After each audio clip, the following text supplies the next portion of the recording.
Mafia boss's son was born paralyzed, until the poor maid did something shocking. Dark mansion, heavy doors. A ruthless king of the city stands guard over a silent little boy who hasn't moved his legs since the night bullets rained. Then a poor maid walks in, with empty pockets, steady hands, and one rule: do not ask questions. She breaks it. She feels a tiny toe twitch. She whispers a plan no one dares try. She steals the child into the storm and forces the truth to surface. Now the boss is torn between killing the risk or protecting the only person brave enough to save his heir. Gala lights, gunfire, a fake photo, a traitor wearing family skin. The boy fights to stand while the city tries to break him. The maid won't run. The boss won't lose. If love is the cure and power is the poison, when the maid does the unthinkable, will the king claim her or destroy everything to keep his son alive? Through the pre-dawn darkness, Tamsin moved quietly around Theo's room, straightening blankets and checking vital signs with practiced efficiency. The massive bedroom, with its hand-painted constellations across the ceiling, felt both like a sanctuary and a gilded cage. Her footsteps whispered against the plush carpet as she documented every detail in her mental ledger. The medication cart beside Theo's bed told its own story, one that didn't quite align with the official narrative. She noted the mix of muscle relaxants and pain management drugs, studying labels and dosages while keeping one eye on her sleeping patient. The tremor she'd spotted in his toes earlier nagged at her professional instincts. Theo's chest rose and fell in the peaceful rhythm of deep sleep. His dark curls tumbled across the pillow. Hours earlier, when nightmares had gripped him, she'd hummed an old lullaby her mother used to sing, letting the familiar melody chase away his fears. Now, in the quiet, she could better assess his condition. Her trained eye caught subtle clues, the way his muscles maintained tone despite supposed paralysis, how his legs shifted minutely during sleep. These weren't the patterns she'd expect from complete lower body paralysis. Something wasn't adding up. From the hallway came the measured footsteps she was learning to recognize. Conrad Vale moved like a predator, silent until he chose to be heard. The steps paused outside the door, and Tamsin felt the weight of unseen observation. She continued her work, pretending not to notice as she adjusted Theo's blankets and checked his IV line. The footsteps eventually retreated, but their echo lingered in her mind. She'd felt Conrad's presence throughout the night, his periodic checks both threatening and oddly protective. The man was a study in contradictions, ruthless crime boss and devoted father, capable of both terrible violence and tender concern. Tamsin recorded Theo's vital signs in the medical log, her neat handwriting masking the questions multiplying in her mind. Why would a man with Conrad's resources settle for such an obviously flawed diagnosis? What really happened during that home invasion? And most importantly, what was preventing Theo's recovery? The massive windows began to lighten with the first hints of dawn. Beyond the bulletproof glass, waves crashed against the cliffs below, their rhythm as constant as her growing certainty that something was very wrong in this household. She checked her watch, still an hour before the day shift arrived. Using the time to her advantage, she began a subtle range of motion exercises on Theo's legs, watching carefully for responses. There, another toe tremor, definitely voluntary. She kept her face neutral, aware of the security cameras tracking her every move. The room itself spoke of both luxury and fear, priceless art on the walls, but also panic buttons within easy reach, heavy curtains that could block any sniper's view. Even the toys arranged on shelves seemed carefully chosen, as if someone had researched what a normal child's room should contain rather than letting Theo select them himself. Tamsin smoothed Theo's hair back from his forehead, allowing herself a moment of genuine affection for this brave little boy. "We'll figure this out," she whispered, soft enough that even the room's hidden microphones might miss it. "I promise."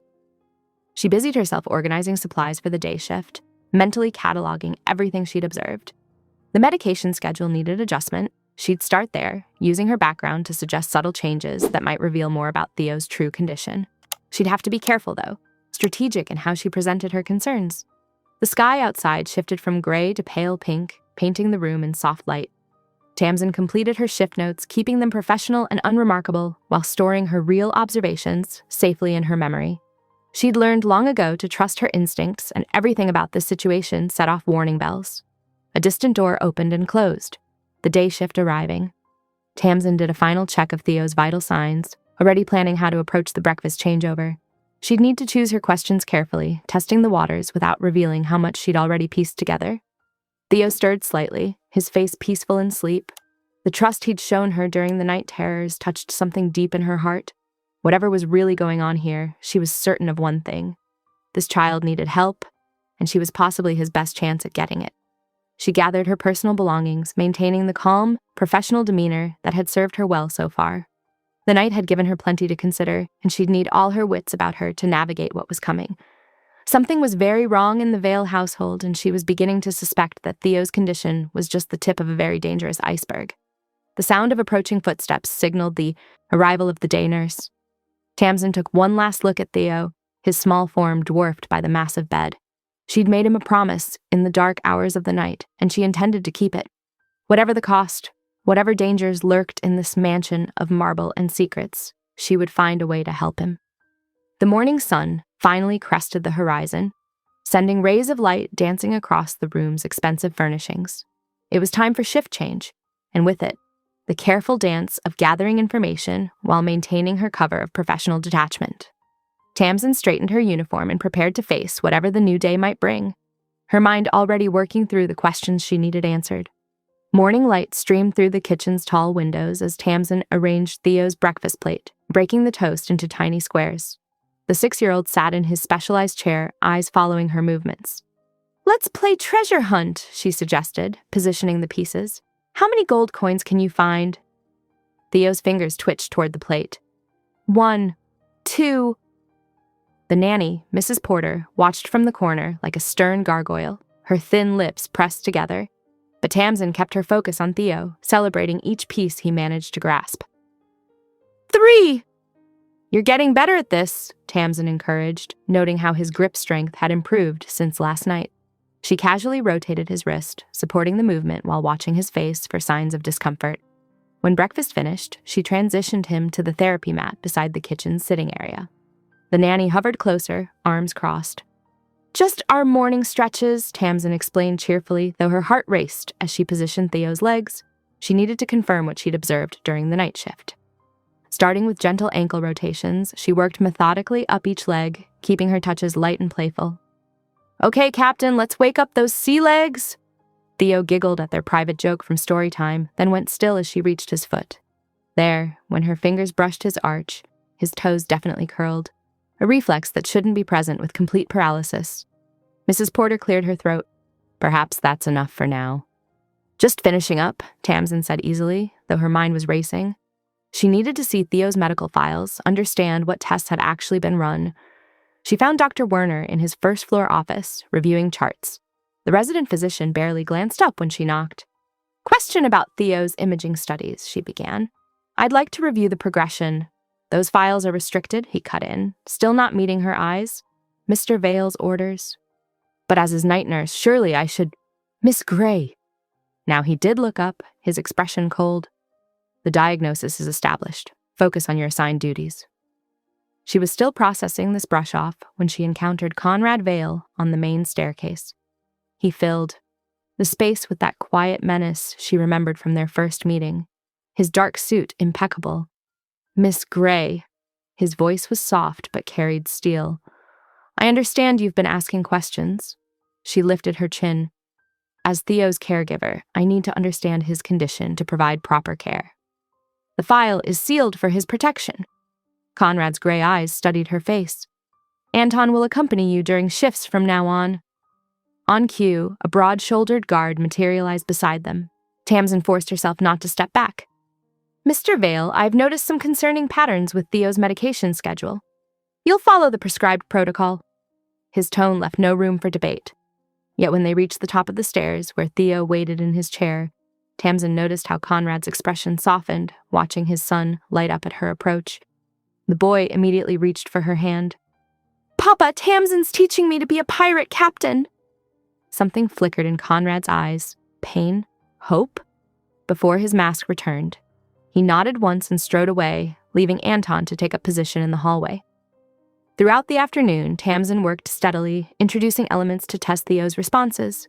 She played music with strong bass beats, watching him unconsciously tap his fingers. She brought textured mats from the therapy room, noting how his toes spread against different surfaces. Most telling was what happened after his 2 p.m. Vitamin was accidentally delayed. Within an hour, his grip strength improved, notably as he stacked blocks. Tamsin carefully documented everything while keeping her expression neutral. As twilight painted the nursery in soft purples, she settled onto the floor with Theo's favorite picture book. Anton's shadow darkened the doorway, but she focused on the story, pitching her voice low. The brave pirate queen raised her sword. Theo leaned against her side, small fingers tracing the illustrations.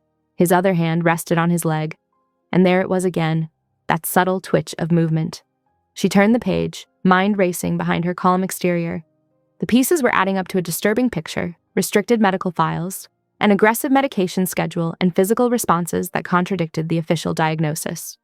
Something was very wrong, and she needed hard evidence to prove it. Again? Theo asked as she closed the book. One more page, she agreed, hyper-aware of Anton listening from his post. She kept her voice steady, playful, while her thoughts churned with everything she'd observed. The medication timing, the inconsistent symptoms, the way information was locked down tight. It all suggested something deliberate rather than a tragic accident's aftermath.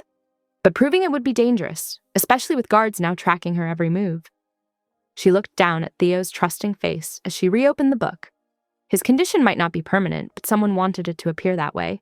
The question was who, and why they were so determined to keep a little boy from walking. The story's familiar words filled the darkening room, while Tamsin's mind catalogued her observations from the day. The reflex responses, the grip strength variations, the medication effects. She would need to be extremely careful about gathering proof, with Anton's watchful presence and Dr. Werner's hostility creating obstacles. But as Theo snuggled closer, clearly comforted by her presence, she knew she had to find a way. Whatever was happening in this fortress of a house, whatever dangers she might face, she couldn't walk away from a child being harmed, even if that harm came disguised as medical care. She turned another page, keeping her voice soft and engaging while her thoughts raced ahead to tomorrow's tests. The guard's shadow remained in the doorway, a constant reminder of the scrutiny she now faced. But she had survived worse situations than this, and she was determined to uncover the truth. Rain lashed against the manor's windows, creating rivers down the glass. Tamsin stood in the administrative office, keeping her expression professionally neutral as she addressed Mrs. Chen, the household manager. "We're running low on medical supplies," she said, clipboard in hand. "I need to check the pharmacy invoices to ensure we order the correct quantities." Mrs. Chen nodded, pulling files from a cabinet. "The supply records are here. Please sign when you're done reviewing them." Alone with the paperwork, Tamsin's fingers moved quickly through the pages. She wasn't looking for supply counts. She was tracking batch numbers, distributor patterns, timestamps. Something about the medication schedule had been nagging at her medical training. The invoices revealed regular shipments from 3 different suppliers, but one caught her eye. Smaller quantities, different scheduling, always precisely timed before changes in Theo's symptoms. The morning quiet shattered with the crack of gunfire. Tamsin's head snapped up as security alarms blared. Heavy boots thundered through the corridors, and shouting echoed from the grounds. She sprinted toward the nursery, heart pounding. Halfway there, Conrad materialized from a side hall, his presence filling the space with controlled violence. Without a word, he gripped her arm and propelled her forward. They found Theo trembling in his wheelchair. Conrad scooped him up, shoving both of them through a concealed door into a steel-lined room. Monitors flickered to life, showing security feeds from around the estate. "Stay here. Don't open this door for anyone but me." Conrad's voice was ice. He pressed a kiss to Theo's forehead, then disappeared. On the screens, Tamsin watched black-clad figures pouring over the breached outer wall. Conrad appeared in the foyer feed, a dark sentinel outlined by muzzle flashes as he engaged the intruders. His movements were precise, lethal, a predator defending his territory. Theo whimpered, and she pulled him close, murmuring comfort while scanning the feeds. Movement caught her eye. Dr. Werner in his office, phone in hand. Despite the lockdown protocols, he was texting rapidly.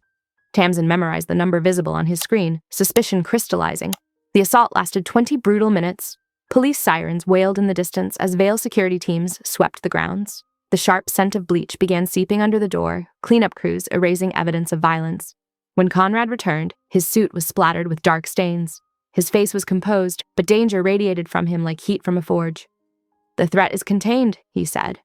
"But from now on, you follow every order without question, no exceptions." Tamsin's hands were shaking, but she met his gaze. "Mr. Vale, I need to tell you something about Theo's condition. His expression hardened. This isn't the time. His pupils and reflexes don't match the paralysis diagnosis, she pushed on. I've been tracking responses. They're inconsistent with spinal trauma. We need comprehensive tox screens. Silence stretched between them. Conrad's gray eyes bored into her, weighing threat against truth. You're certain?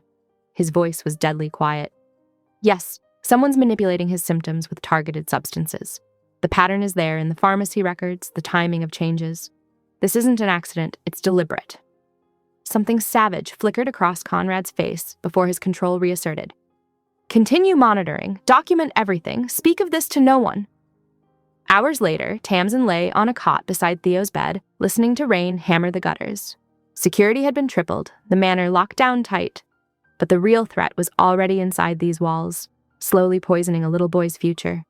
She watched Theo's chest rise and fall in sleep, his small hand curled on the pillow. The image of Dr. Werner texting during the attack played behind her eyes, the way Theo's symptoms worsened after certain vitamins, the carefully restricted medical files. Rolling onto her back, Tamsin stared at the ceiling, waiting for proof while following protocols would only allow the damage to continue. She couldn't let bureaucracy and caution steal this child's chance to walk again. The storm raged outside, but in her mind things were becoming crystal clear. The attack today proved how high the stakes were. Someone wanted Theo compromised, vulnerable, wanted to break Conrad Vale through his son, and they had infiltrated deep into the household to do it. She thought of Conrad's face when she'd mentioned the talk screens, that flash of feral rage beneath his control. He wasn't a man who would show mercy to anyone harming his child, but first, they needed irrefutable evidence. Thunder cracked overhead, and Theo stirred restlessly. Tamsin reached out to smooth his hair, her touch gentle. The contrast between his peaceful face and the violence of the day made her chest ache. He deserves so much better than being a pawn in someone's power play. The rain drummed steadily now, washing away the day's blood, but not its lessons. She had seen the lengths Conrad's enemies would go to, the ruthlessness they'd employ. But she had also seen how far Conrad would go to protect what was his. Theo shifted again, and she hummed softly until he settled. Her mind circled back to the pharmacy records, the doctor's suspicious behavior, the pieces of the puzzle still missing. Waiting for more proof felt like betraying the trust in Theo's eyes when he reached for her hand. The storm would pass by morning, but the real tempest was just beginning. As midnight approached, Tamsin lay in the darkness, her resolve hardening with each raindrop. The time for careful observation was over. The service elevator hummed at 4 a.m., its dim lights flickering as Tamsin swiped the stolen access card. Her heart thundered against her ribs as she wheeled Theo's chair inside, his small form bundled in a dark hoodie. The noise-canceling headphones covered his ears, protection against questions he couldn't answer. Adventure time, she whispered, squeezing his shoulder. The boy's eyes were bright with trust that made her chest ache. She'd memorized the laundry schedule, knew the van would idle for exactly 12 minutes while Horik loaded linens. Through the kitchen's back door, she glimpsed the vehicle's outline in the pre-dawn gloom. Rain pelted the windows, providing cover for their escape. The wheelchair's wheels squeaked against wet pavement as she rushed toward the van. Her paramedic training kicked in. Efficient movements, calm exterior, masking the terror beneath. She secured Theo in the passenger seat, propping him with pillows before sliding behind the wheel. The condemned clinic hulked on the city's edge, its windows boarded, but its basement still equipped. Dr. Halverson worked there off books, helping those who couldn't access traditional care. He'd saved her brother once, when they couldn't afford a hospital. The debt had haunted her until she'd walked away from medicine entirely. Please be there, she muttered, navigating rain-slicked streets. Theo dozed against the window, peaceful despite the storm. She checked the rear view obsessively, but no headlights followed their path through the darkness. The clinic's rear entrance gaped like a wound. Tamsin carried Theo inside, downstairs, thick with dust and memories. Her flashlight beam caught Halverson's surprised face as he emerged from his makeshift lab. Tamsin? He squinted, gray hair wild. What's wrong? I need talk screens, comprehensive ones. She laid Theo on a cleaned gurney. And trials for nerve agent derivatives, anything that could fake paralysis by disrupting neuromuscular signals. Halverson's weathered face creased. That's dangerous territory. Please, her voice cracked. Someone's poisoning him. I can't prove it without your help. The old doctor studied Theo's still form, professional detachment warring with concern. He produced a thin needle, testing reflex points. When the boy's eyelids fluttered at the stimulus, Halverson straightened. "That shouldn't happen with complete paralysis," he muttered. "Let me run some preliminary." The doors exploded inward. Conrad Vale filled the frame, rage rolling off him in waves. 2 guards flanked him, weapons ready. Tamsin's breath froze in her lungs as he strode forward, murder in every line of his body. He lifted Theo from the gurney with surprising gentleness, cradling him close. "Give me one reason not to end you both." "The markers," Halverson said quickly, holding up a testing strip. "Look, these readings are impossible with clean spinal trauma. Someone's introducing foreign compounds to simulate paralysis." Conrad's gray eyes fixed on the evidence, his expression carved from stone. Long seconds ticked by as rain hammered the roof. "Continue," he finally ordered, "under our supervision." He nodded to his men, who took up positions by the exits. "And you!" He pinned Tamsin with his gaze. "Sit. Don't move." She sank into a metal chair, hands trembling. One guard kept his weapon trained on her while Halverson worked. The old doctor moved efficiently, drawing blood samples and running preliminary screens. Minutes stretched like taffy as machines whirred and chemicals reacted. Theo remained calm in his father's arms, either trusting or too sedated to protest. Conrad paced with controlled violence, his expensive shoes tracking mud on the grimy floor. "Initial results show elevated cholinesterase inhibitors," Halverson reported, "consistent with modified nerve agents. Whoever did this knew exactly what they were doing." Conrad's jaw clenched. "Can it be reversed?" "With the right counteragents, yes, but it will take time and careful monitoring." "Start now." Halverson prepared the first treatment while Conrad laid Theo back on the gurney. The boy's small hand found his father's sleeve, holding on.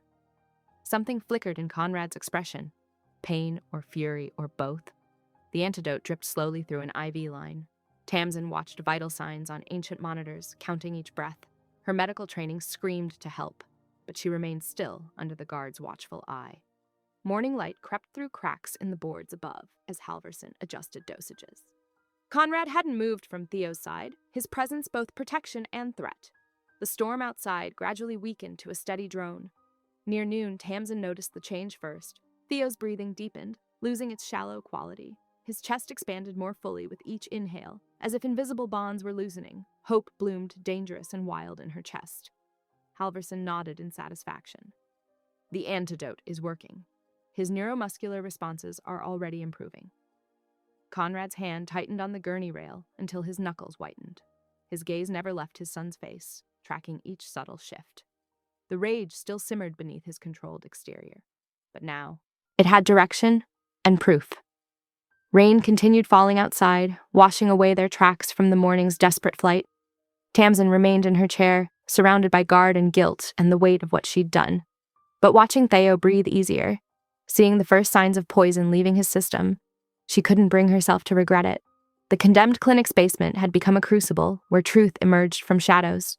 Whatever consequences awaited her, she'd achieved what mattered most, exposing the real threat to Theo's recovery.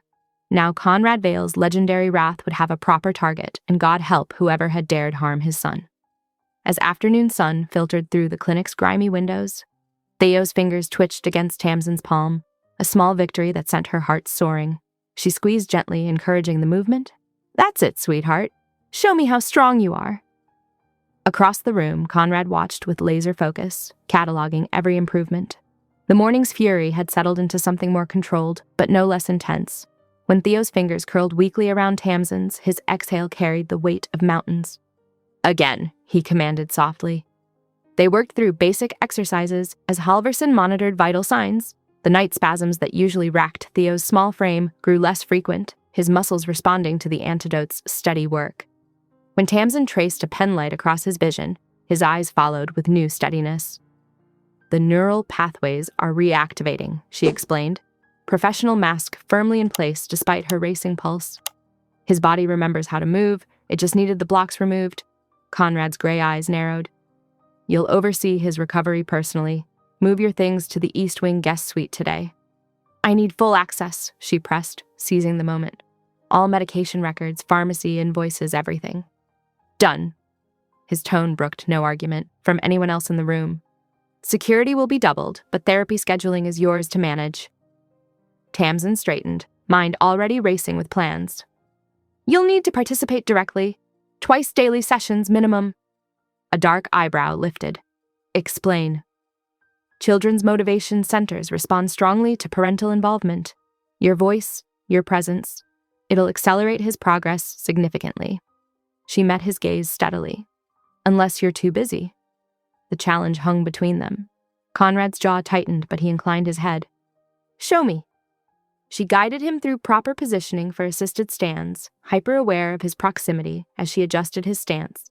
His palm found her waist, steadying them both, though neither needed the support. Heat bloomed where they connected. Wider base, she murmured, tapping his foot with her own. Better control that way. His fingers flexed against her side, the touch burning through her scrubs. When she glanced up, his eyes held dangerous warmth beneath their usual ice.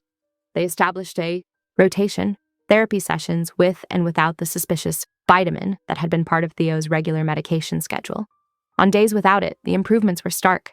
Theo's responses grew stronger, his movements more coordinated. Talk to him, Tamsin encouraged during an afternoon session. Let him hear your voice. Conrad crouched by the bed, one large hand encompassing his son's. Show me what you can do, Malish. The Russian endearment rolled soft and deep. Theo's fingers tightened instantly around his father's. They worked through the day, marking progress and small victories. Each gain felt like picking a lock, solving the puzzle of Theo's imprisoned mobility piece by piece. Tamsin documented everything meticulously, building their case. As night fell, they relocated to the library, a fortress of leather-bound books and old wood. Tamsin spread pharmacy records across a massive desk, the lamp casting warm circles on paper trails. Look at these distributor patterns, she said, circling names in red. Multiple shell companies, all trace back to one source. Someone's gone to elaborate lengths to hide the paper trail. Conrad leaned over her shoulder, his presence a wall of contained violence. His finger tapped one circled name. This one's been making regular deliveries since before the attack. They needed infrastructure in place, Tamsin agreed. Someone with inside access coordinating everything. She kept her voice low, though they were alone in the vast room. Someone who wants Theo permanently weakened. Silence stretched between them, heavy with implications. Conrad's jaw worked as he processed the betrayal, fury building behind his controlled expression. The lamp threw shadows across his face, highlighting the deadly promise in his features. Dawn, he said finally, the word falling like a hammer. We start the internal audit at dawn. Tamsin nodded, gathering the damning papers into a folder.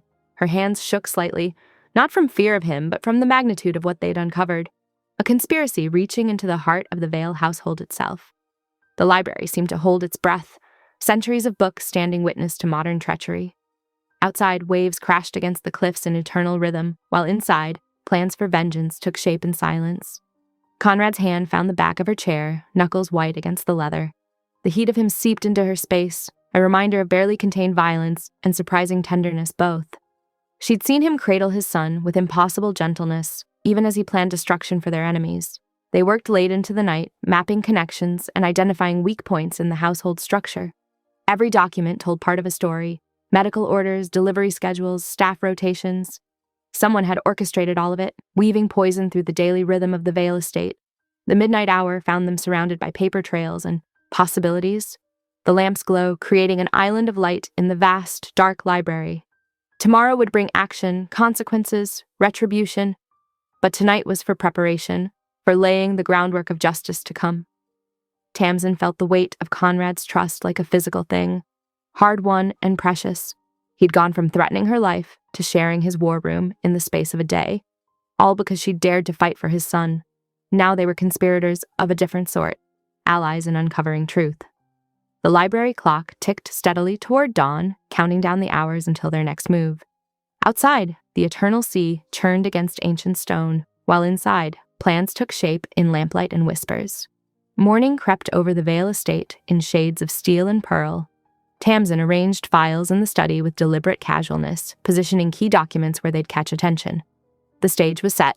Benedict Crane swept in at precisely 8, immaculate in a charcoal suit that probably cost more than Tamsin's old apartment. His presence filled the room with expensive cologne and carefully crafted authority. Miss Gray. His smile didn't reach his eyes. Rather early for paperwork. Mr. Crane. Tamsin kept her tone neutral. just organizing pharmacy records for the quarterly audit. Actually, I'm glad you're here.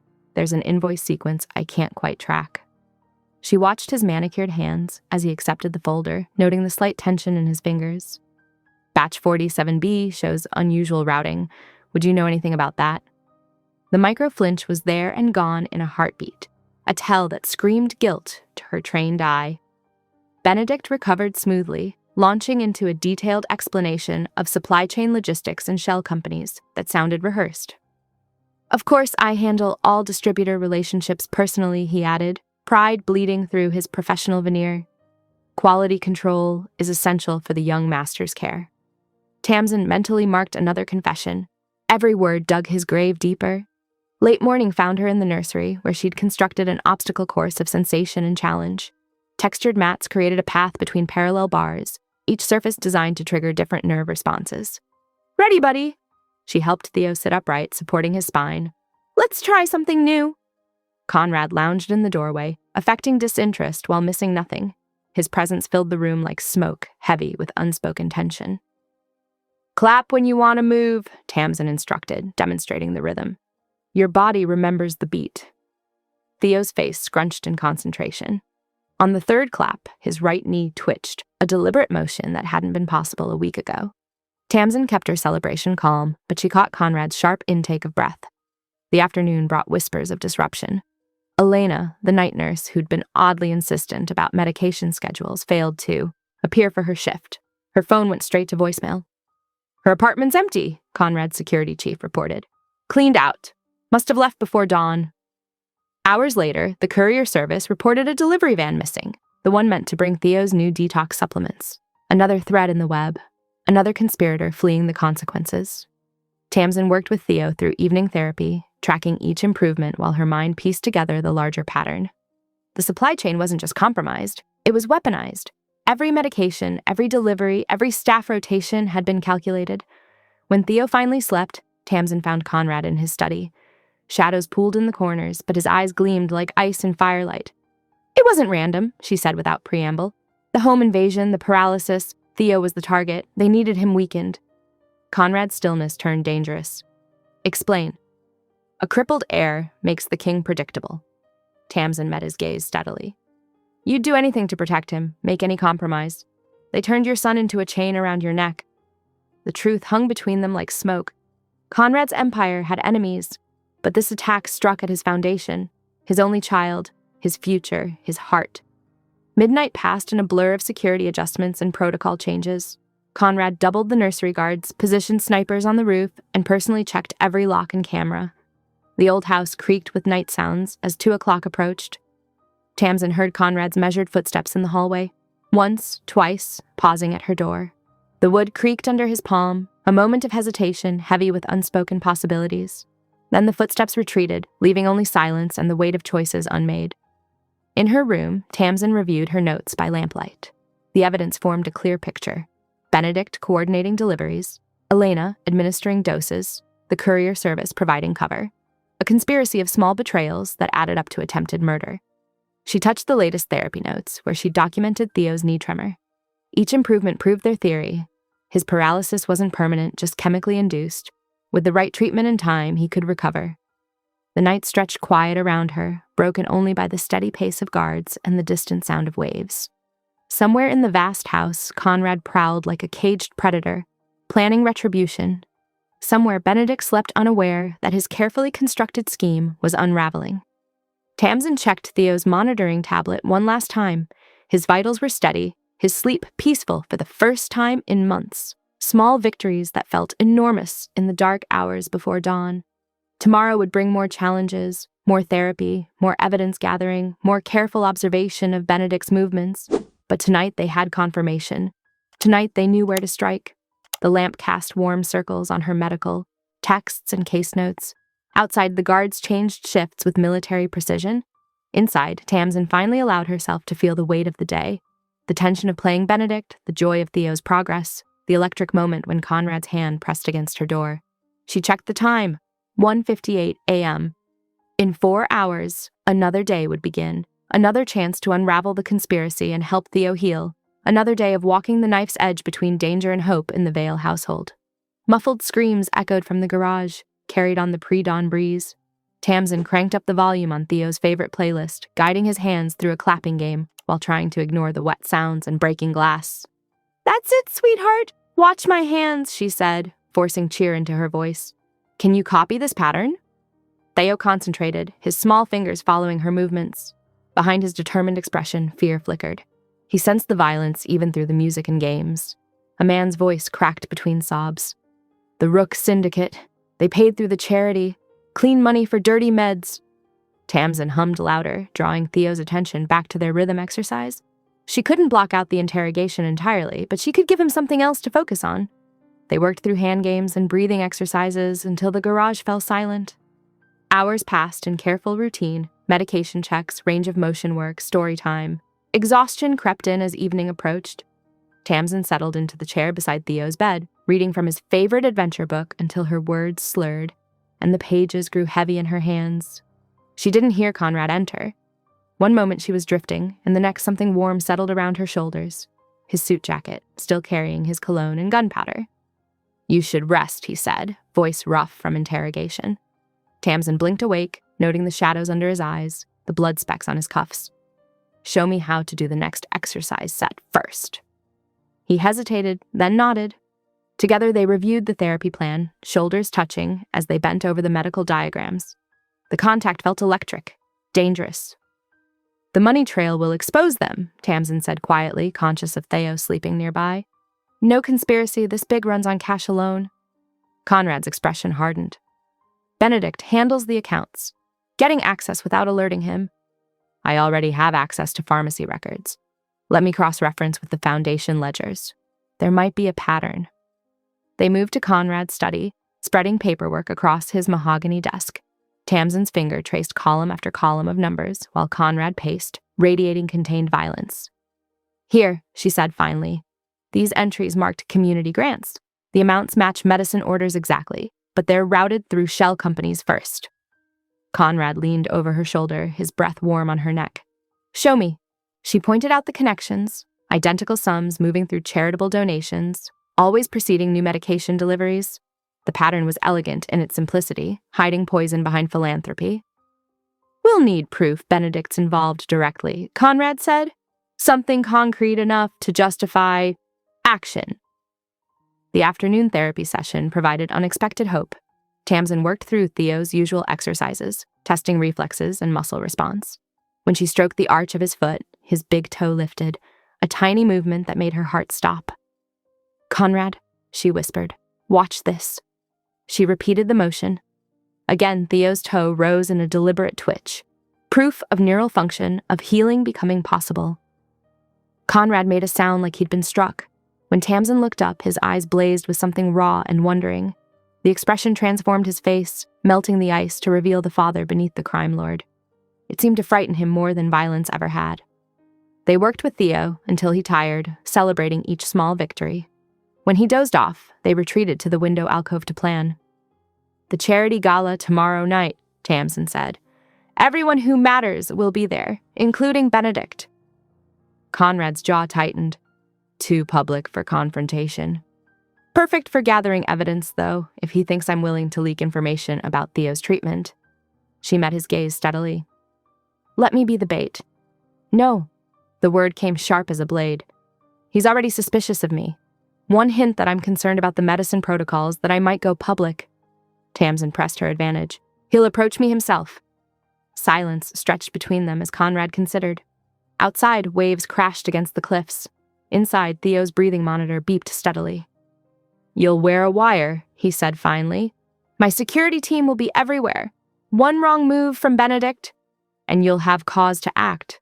Tamsin nodded. "I can handle this." Conrad's hand closed around her wrist, thumb pressing against her pulse. "If anything happens to you." The threat remained unfinished, but Tamsin understood. She'd become more than Theo's caregiver. She was part of this dangerous family now, protected and bound by Conrad's lethal devotion. They spent the next hour planning details, where she would circulate, what hints to drop, how to draw Benedict out. Conrad's security chief provided blueprints of the venue and communication protocols. "The gala starts at 8, Conrad said. I'll have a dress delivered in the morning. Stay close to my lieutenant unless Benedict approaches. Tamsin gathered her notes, hyper-aware of his presence behind her. I should check on Theo. Tamsin.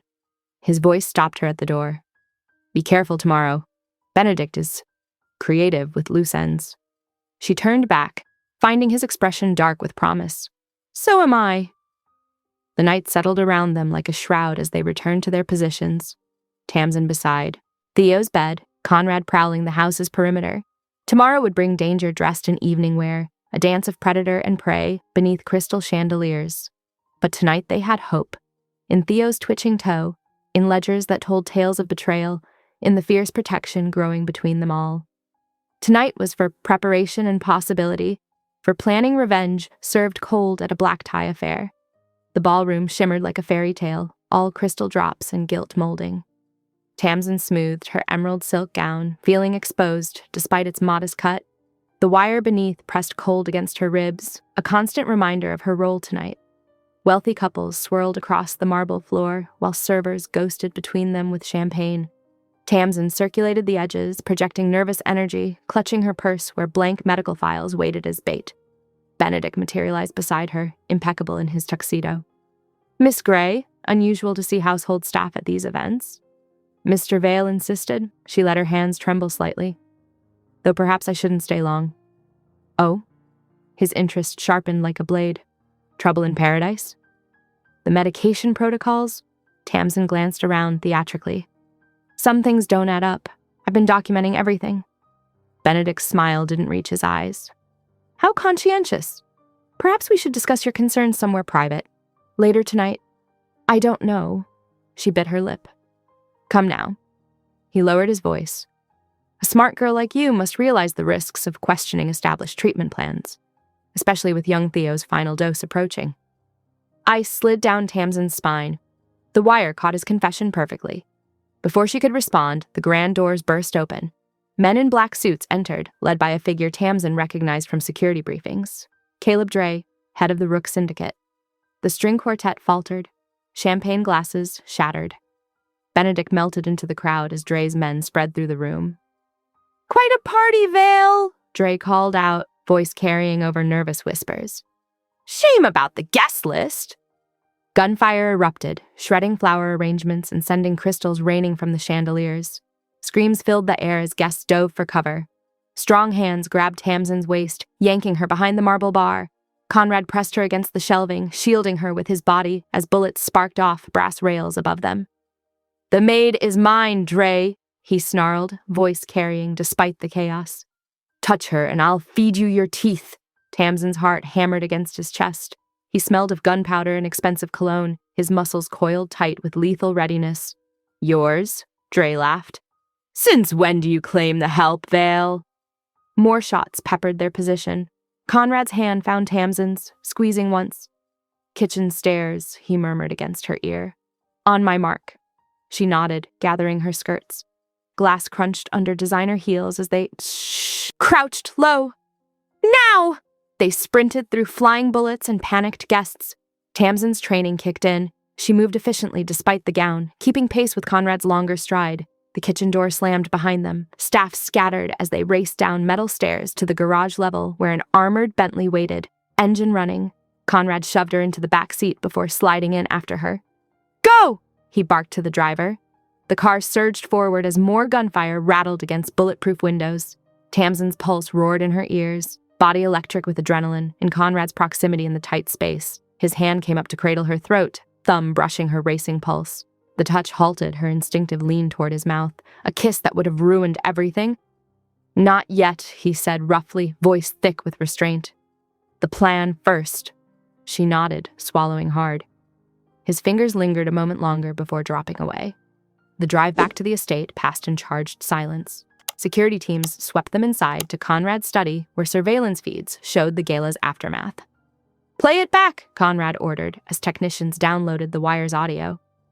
Every guest's movements, every exit point. They watched grainy footage for hours, tracking Benedict's path through the chaos, noting his communications with Dre's men. The wire had captured everything. His threat about Theo's final dose, his obvious foreknowledge of the attack. Dawn painted the windows pink when Conrad's phone buzzed. His expression darkened as he opened the message. "Look at this." He turned the screen to show a photo, already spreading across social media.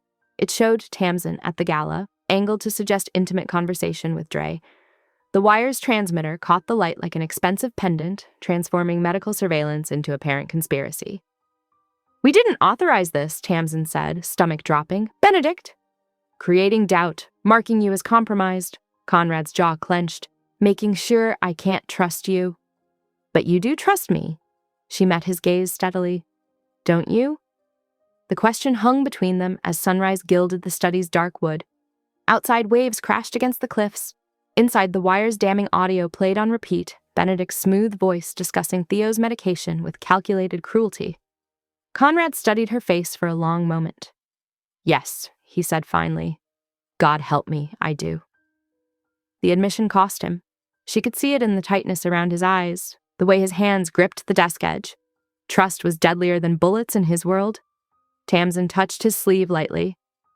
"We'll protect Theo. Whatever it takes." His expression softened fractionally. Then his phone buzzed again. Another leak, another crack in their careful plans. The night's work had only begun. They bent over the surveillance feeds once more, searching for proof in every frame while the sun rose over the ocean. The photo spread across news, sites painting targets on them both. But they had Benedict's confession on tape, and Dawn's light exposed every shadow. The game would end soon, one way or another. For now, they had work to do. Conrad's footsteps thundered down the hallway before the study door crashed open. His face was carved from granite as he slammed a tabloid onto the mahogany desk, pages splaying like broken wings. "Explain this." His voice cut like winter wind. Tamsin stepped closer, her stomach dropping at the headline. "Vale Air's nurse, double agent?" Below sprawled surveillance photos of her with Dre, the wire glinting suspiciously at her throat. "You know this isn't what it looks like," she said steadily, though her hands trembled. "Do I?" Conrad's eyes held Arctic fury. "The frequency matches Dre's security band." The door opened again, and Benedict glided in, his concern a perfect mask. "Sir, I came as soon as I heard." He picked up the paper, studying it with practiced dismay. The transmitter signature. He tapped the enhanced image. "It's definitely Rook Tech. I can verify the bandwidth myself." "That's impossible," Tamsin protested. "You gave me that wire." Benedict's smile was razor thin. "Did I?" "I distinctly recall you insisting on your own equipment." "You're lying!" But doubt had already clouded Conrad's expression. "Search her rooms," he ordered. "Everything." Guards swept in, methodically tearing apart her quarters while she watched, helpless. They found nothing because there was nothing to find. But that hardly mattered now. "The cellar's suite," Conrad decided finally. "Until this is settled." His voice was distant, professional. The warmth she'd glimpsed yesterday had frozen over. "Conrad, please. Theo needs consistency right now. Any disruption could trigger regression." "Theo will be safer elsewhere." He wouldn't meet her eyes. "Dr. Halverson's protocol is suspended." "The nerve agent could still be in his system. You can't just—" "I can do whatever necessary to protect my son." The words fell like sleet. "Take her down." Guards gripped her arms, forcing her toward the door. Benedict watched with shadowed satisfaction. "Sir," he murmured, "perhaps we should consider that Ms. Gray's earlier observations about internal threats were meant to deflect attention from her own activities." Tamsin struggled against the guards. "Check the ledgers, the payment codes." But they were already dragging her away, down staircases and through steel doors to the cellar level. The suite was luxurious enough. Plush carpet, expensive furniture, but the reinforced walls and surveillance cameras made it unmistakably a prison. "Your meals will come at regular intervals," the senior guard informed her. "Do not attempt contact with anyone." The door locked with a heavy click. Tamsin sank onto the bed, mind racing. She had to think clearly, had to remember. The ledgers. She closed her eyes, visualizing the pages she'd studied. Community grants flowing. Through shell companies, medication orders with mismatched batch numbers. But there was something else. A recurring payment tagged AWD that didn't match Benedict's coding pattern. She grabbed hotel stationery from the desk, sketching out the money trail from memory. Benedict's transactions always used number sequences, but AWs were letter-based. More personal, more Familial? A theory crystallized, chilling her. What if Benedict wasn't the mastermind, but merely an instrument?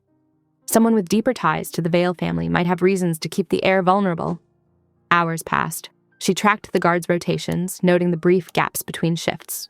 The laundry chute rumbled twice, clockwork timing she could use. When evening meals arrived, she forced herself to eat, despite her churning stomach. She'd need strength. At the next guard change, she launched her plan. First, the performance, hyperventilation, gasping panic that drew concerned attention. When the guard radioed for medical support, she counted seconds until the door opened. Perfect timing. The laundry chute was cycling, white noise masking her movements. She slipped past the distracted guard, sprinting down the service corridor to the access panel she'd spotted earlier. The shaft was narrow, the metal walls rough against her palms as she climbed. Her shoulders screamed with effort, but she kept going, driven by the image of Theo alone in some sterile safe house, waiting for vitamins that would steal his progress. She reached a maintenance platform just before midnight, pressing her forehead against cool steel while catching her breath. Somewhere above, Theo needed her. She couldn't fail him again. Blood from her scraped hands smeared the walls as she pushed herself up. The next shipment would come soon. She had to move faster, had to reach him first, had to prove the real threat came from within the family itself. A distant door clanged. Voices echoed down the shaft. Discovery wasn't far behind. Tamsin started climbing again, each movement a promise. She would expose the truth. She would protect Theo. She would make Conrad see who really wanted the air broken. Her fingers found another handhold as footsteps thundered overhead. Time was running out. The service bike's engine purred beneath Tamsin as she carved through pre-dawn mist, her breath coming in sharp bursts. Security cameras tracked her progress down the coastal road. But she didn't care anymore. Speed mattered more than stealth. The safe house emerged from the fog like a glass tooth, all sharp angles and reflective windows. No guards visible. Wrong. The hairs on her neck rose as she killed the engine and coasted the final stretch. The keypad accepted her old emergency code. Inside, the silence felt manufactured. Too perfect. Her shoes whispered against marble as she crept toward the medical wing. A rhythmic clicking drew her forward. Pill bottles being arranged. She eased around the corner and froze. Adrian Ward stood at the treatment counter, elegant hands moving over an open medical case. Conrad's brother-in-law, the man who'd managed Vale Charities since before Sophie's death. The perfect position to orchestrate everything. "Clever girl," he said without turning, though I'd hoped for another hour's head start. "AW," Tamsin breathed. "The payment codes, it was you." "For 3 years." He smiled, paternal and serpentine. Did you know Sophie worried about Conrad's intensity, the violence in him? She feared what he might become without a proper anchor. "So you poison her son, make him dependent?" "I make him manageable." Adrian's tone was reasonable, practiced. A broken heir keeps a dangerous king tame, forces him to think before he burns the world. You've seen how he is with Theo. Gentle, careful. The boy gives him pause. Tamsin's fingers curled into fists. "You're destroying a child to control his father." "I'm preserving balance. Do you know what happens if Theo dies?" Adrian turned, eyes sharp. "Conrad will raise the city to bedrock. Then he'll follow his son into the dark. You've become quite important, Ms. Gray, the linchpin holding a grieving king's heart beating." Distant sirens split the air. Adrian's smile widened. "Ah, right on schedule. The Rooks do appreciate punctuality." Tamsin bolted for Theo's room. The boy was sleeping, monitors steady. She yanked the IV lines, scooped him into her arms, and ran for the treatment bay. They needed defensible walls, medical supplies, time. "It won't help," Adrian called after her. "They'll breach within minutes, unless—" She slammed the reinforced door, throwing the bolt. "Unless what?" "Unless you convince Conrad to make certain arrangements. Regarding succession, control, the future of the family. You have his ear now, his trust." "I have his fury," she snapped, dragging a metal cabinet against the door. "He thinks I betrayed him." An unfortunate necessity, though easily fixed once you agree to help stabilize things. Tamsin laid Theo on the exam table, checking his vitals. Still stable. She grabbed her phone, punching in Halverson's emergency line while shoving a crash cart against the windows. "I need a mobile detox kit," she said when the doctor answered. "Now, trace this call. The last treatment nearly... Someone's been dosing him continuously. We need to flush it now." More sirens joined the first, closer. Tamsin wedged a final cabinet into place and pulled out her phone again.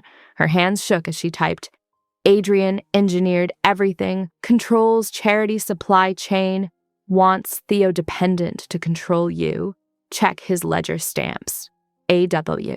She snapped a photo of the medical case's authorization stamps and sent both to Conrad.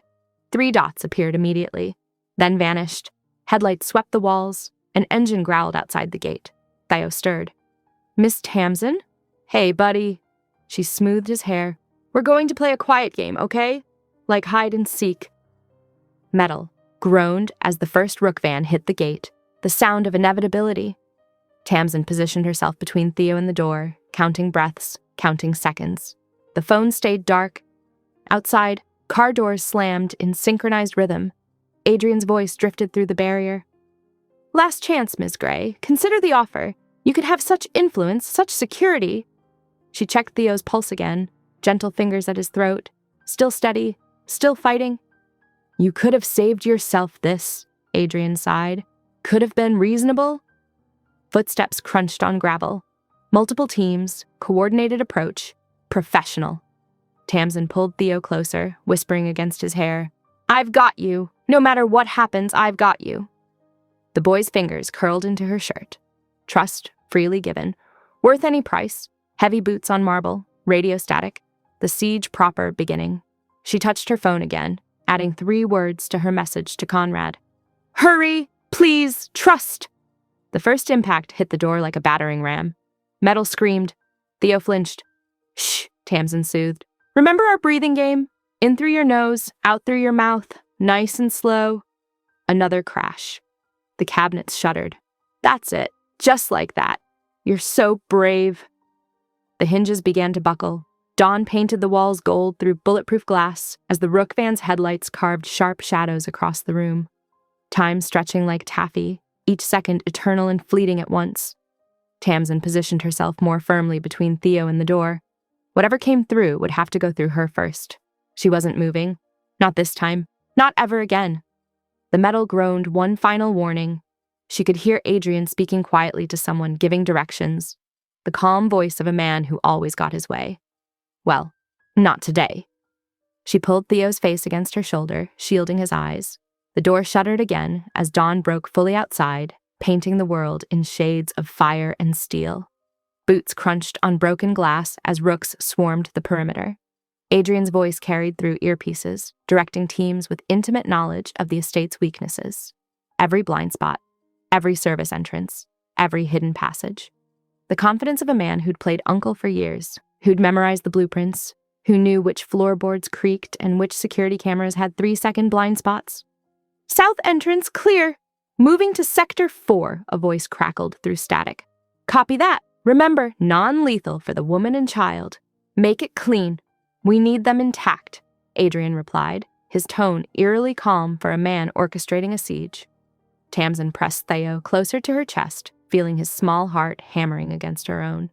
The basement treatment room smelled of antiseptic and fear. Dust sifted from the ceiling with each thunderous footstep above, dancing in the harsh fluorescent light. The IV line from Halverson's emergency kit snaked into Theo's pale arm, delivering hope drop by drop, the collation mixture slowly binding to the toxins that had kept him prisoner in his own body for so long.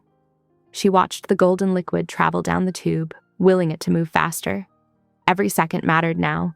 Then engine sounds cut through the chaos. Different engines, heavier, armored, the distinctive growl of military-grade vehicles approaching fast. Someone's coming, Theo whispered, his voice still weak but alert. The first explosion rocked the foundation, sending dust cascading from the ceiling tiles. The lights flickered once, twice, before stabilizing. Gunfire erupted in staccato bursts, a deadly symphony of automatic weapons and shotgun blasts. Conrad, Tamsin breathed, hope blooming in her chest like warmth. She recognized the tactical precision in the counterattack, the measured response of a man who'd planned for every contingency.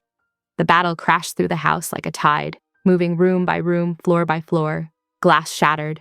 Men shouted orders and screamed in pain. Bullets punched through walls, leaving constellations of light where they penetrated the drywall. Theo whimpered and curled tighter against her, his fingers clutching her shirt. She hummed their counting song, the one they practiced during physical therapy, watching his pulse on the monitor. Still steady, still fighting.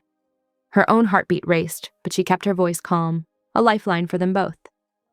8 little monkeys jumping on the bed, she whispered, brushing sweat-dampened hair from his forehead. 1 fell down. The treatment room door exploded inward in a shower of splinters and dust. Adrian burst through the debris, wild-eyed and disheveled, his pristine suit torn at the shoulder. Blood trickled from a cut above his eye, making him look almost demonic in the harsh light. You're ruining everything!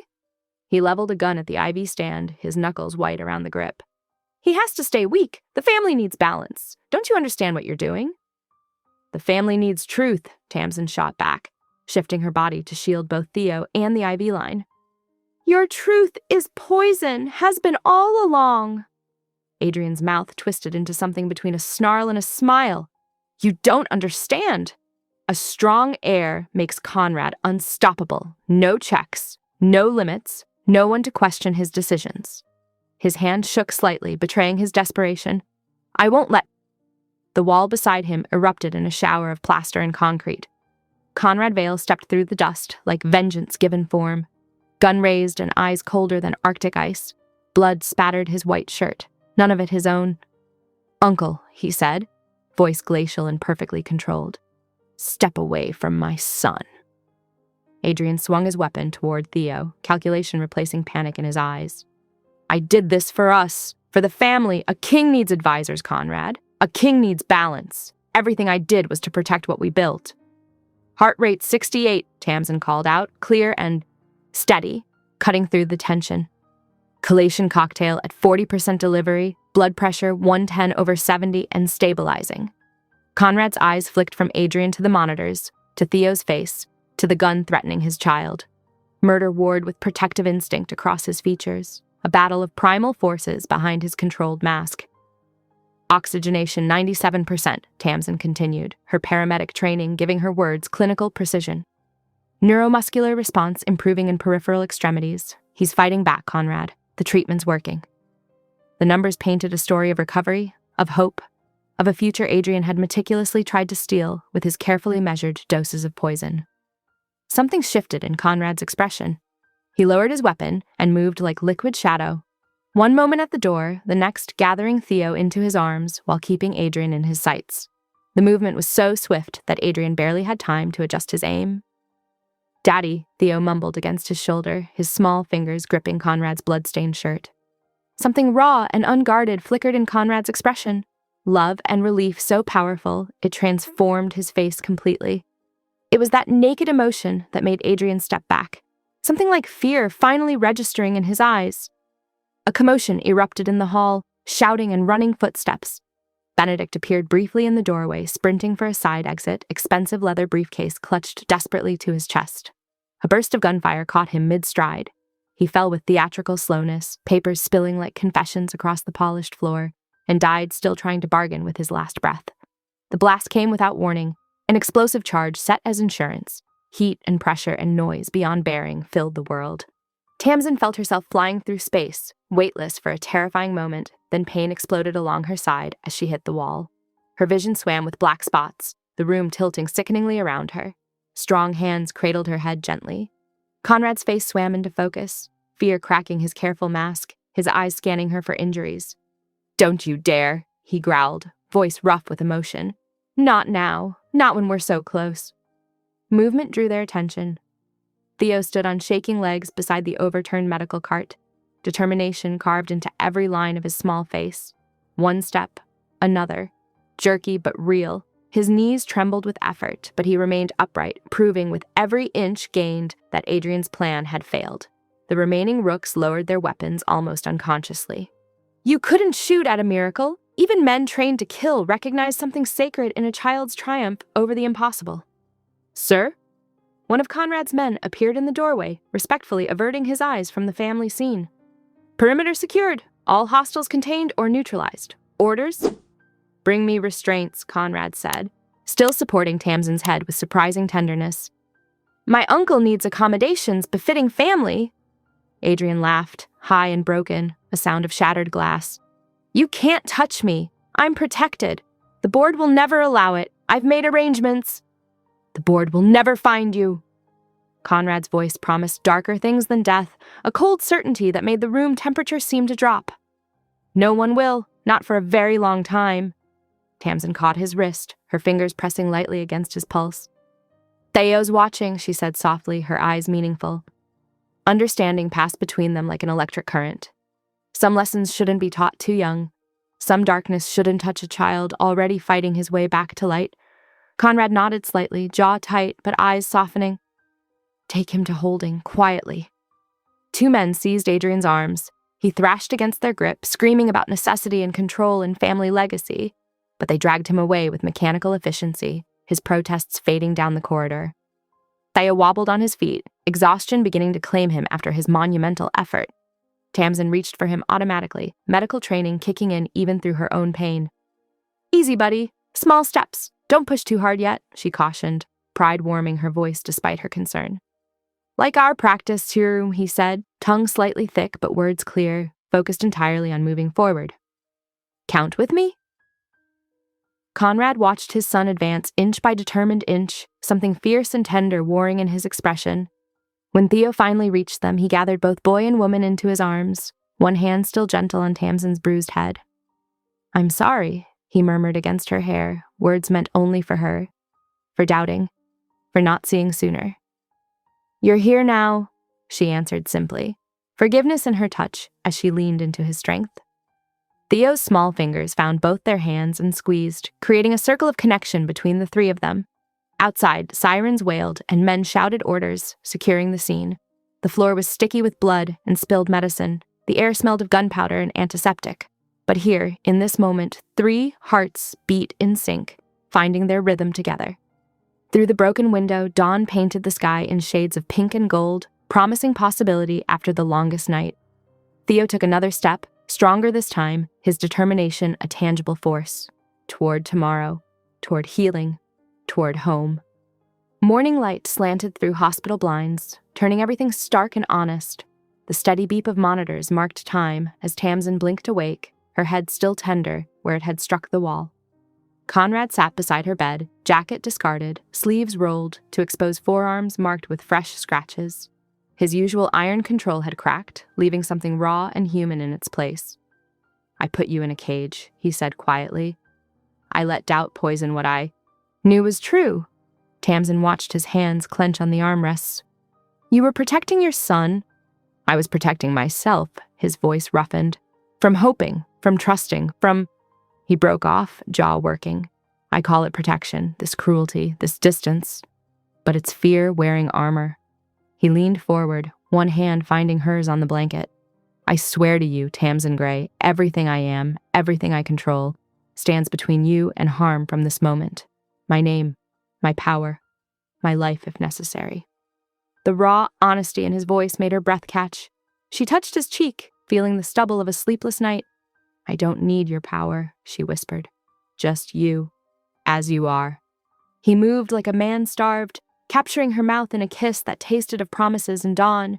His hands cradled her face with impossible gentleness, thumbs tracing her cheekbones as if memorizing every curve.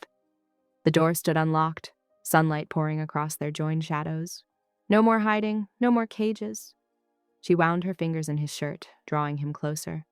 He made a sound low in his throat, deepening the kiss until the monitor spiked and a nurse cleared her throat from the doorway. Mr. Vale, Dr. Halverson needs signatures for the transfer papers. Conrad straightened but kept hold of Tamsin's hand. Bring them here. The documents detailed ownership transfer of the clinic to Tamsin's complete control, along with funding for rehabilitation programs and staff training. As he signed, Conrad dictated orders to an aide, every pharmacy vendor in his territory to be investigated, contracts terminated, supply chains purged and rebuilt.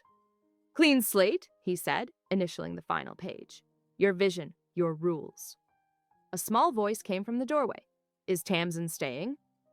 Theo stood in his walker, determination in every line of his body. Before Tamsin could answer, Conrad spoke. She's home, he said with quiet certainty. With us. The boy's face lit up. He took 3 careful steps into the room, each one stronger than the last. Can we do stairs today? Tomorrow, Tamsin promised. After I'm discharged. Today is for resting. And planning, Conrad added. "The house needs adjustments for your therapy equipment." They spent the afternoon making lists, parallel bars in the garden, textured mats for the gym, wider doorways for the walker. Theo contributed ideas about jungle gym additions that made Conrad's eyebrows rise, but he noted them down without argument. By evening, they had moved to the estate's formal dining room. The long table that once emphasized power and distance now hosted an oddly domestic scene. Dr. Halverson wore a borrowed tie that clashed spectacularly with his surgical scrubs.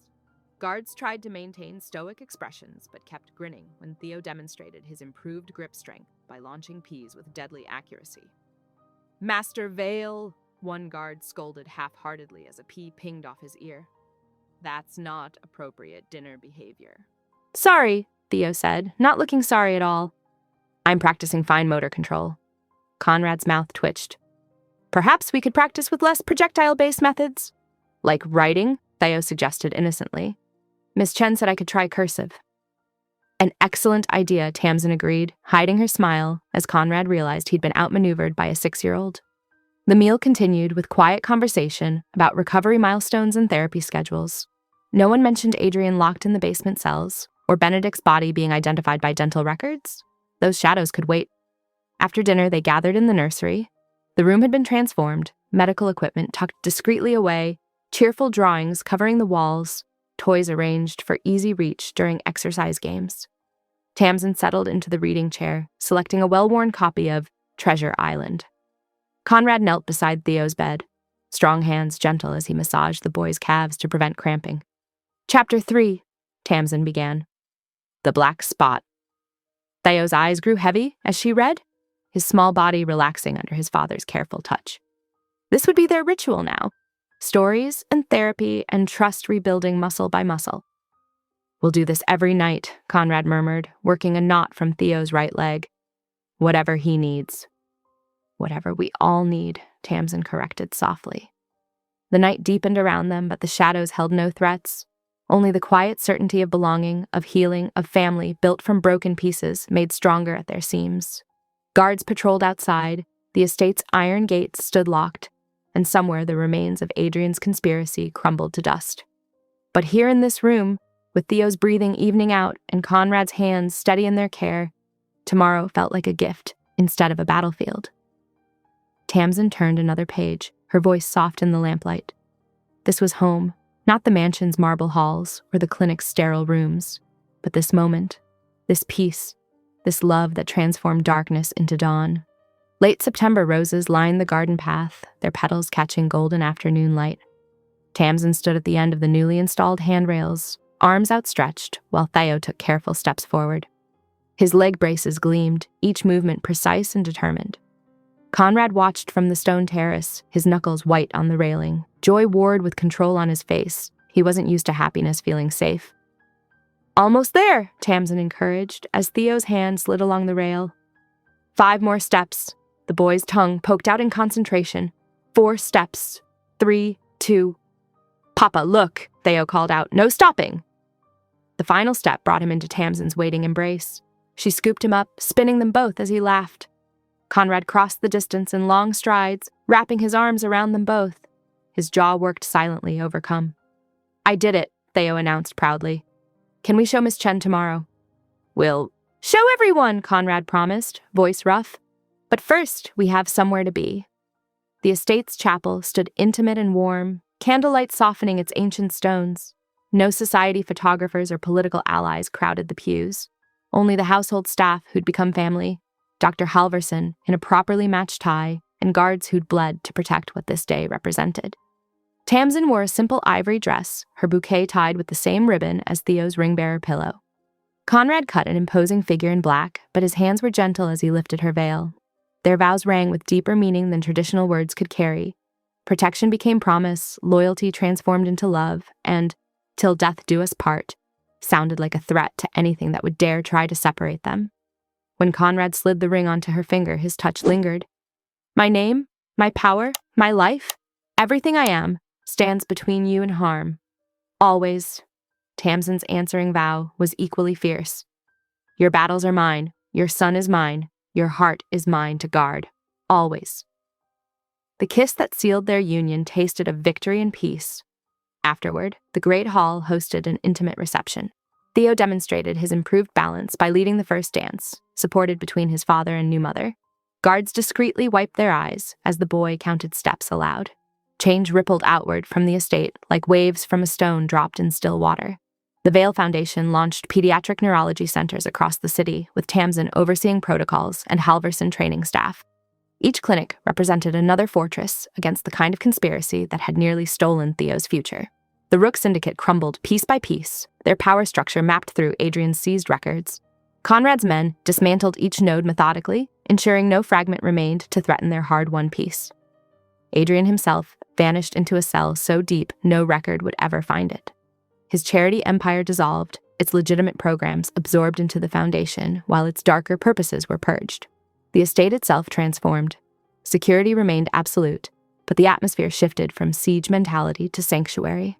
Guards still patrolled, cameras still watched, but children's laughter echoed in halls once silent. Theo's therapy equipment became permanent fixtures: parallel bars in the solarium, texture-coated pathways in the garden, an indoor pool for water therapy. As sunset painted the reception golden, Tamsin found Conrad watching Theo demonstrate his fine motor control by precisely launching cake crumbs at dozing guards. "Come here," she said softly, taking his hand.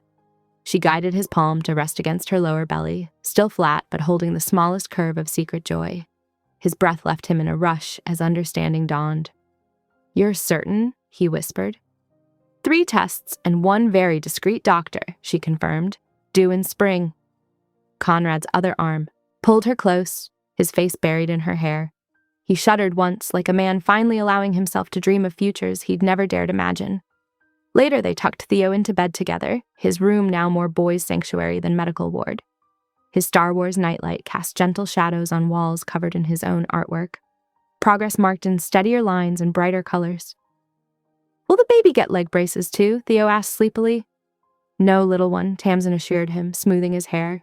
"But they'll have the best big brother to teach them everything about being strong." "And safe," Theo added. "Papa says we're always safe now." Conrad sat on the bed's edge, his hand covering Theo's. "Storms will still come. That's the nature of our world, but you will never face them alone, either of you." "Promise?" "On my life and name," Conrad vowed. "Now sleep. Tomorrow is another day of conquering the world one step at a time." They left Theo's door ajar, soft nightlight spilling into the hall. The estate settled around them, alert but peaceful. Guards passed silently on their rounds, nodding respectfully to the family that had given them something beyond duty to protect. From the master suite's balcony, they could see the ocean below the cliff.